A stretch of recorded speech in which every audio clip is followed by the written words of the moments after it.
আমি ভিডিওটো প্ৰস্তুত কৰিছো। নমস্কাৰ, মোৰ নাম শ্ৰী প্ৰণৱ প্ৰসাদ, মই নৱম শ্ৰেণীৰ ছাত্ৰ, চিকনি বৰুৱা উচ্চ মাধ্যমিক বিদ্যালয়ৰ পৰা। নমস্কাৰ, মোৰ নাম শ্ৰী হিমাংশু গোহাঁই, মই ষষ্ঠ শ্ৰেণীৰ ছাত্ৰ।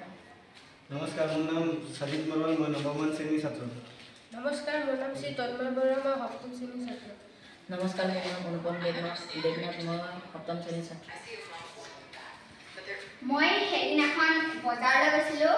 বজাৰলৈ গৈ দেখিলোঁ এটা কুমাৰশালত এজন মানুহে মাটিৰ কলহ এটা বনাইছে।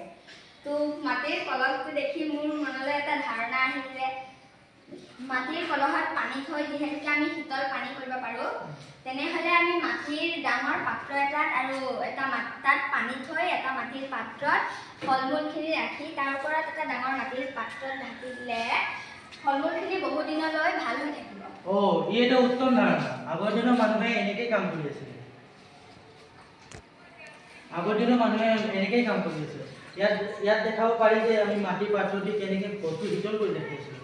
ইয়াৰ ফলত আমাৰ বিদ্যুৎ ৰাহি হ'ব, প্ৰদূষণ কম হ'ব, ফ্ৰিজত থকা CFC গেছৰ পৰিমাণ কম হ'ব আৰু আমাৰ গাঁও অঞ্চলৰ মানুহে আৰ্থিক লাভৱান হ'ব। যিহেতু ইয়াত চিত্ৰত আপোনালোকে দেখিব পাৰিছে, ইয়াত এটা মাটিৰ পাত্ৰ দিয়া হৈছে। ইয়াত অলপমান পানী থলে আৰু ইয়াত তাৰ ওপৰত আৰু এটা মাটিৰ পাত্ৰ দি যদি আমি ফল মূলসমূহ ঢাকি থওঁ, তেতিয়াহ'লে এইটো আমি বহুত দিনলৈকে সংৰক্ষণ কৰি ৰাখিব পাৰিম।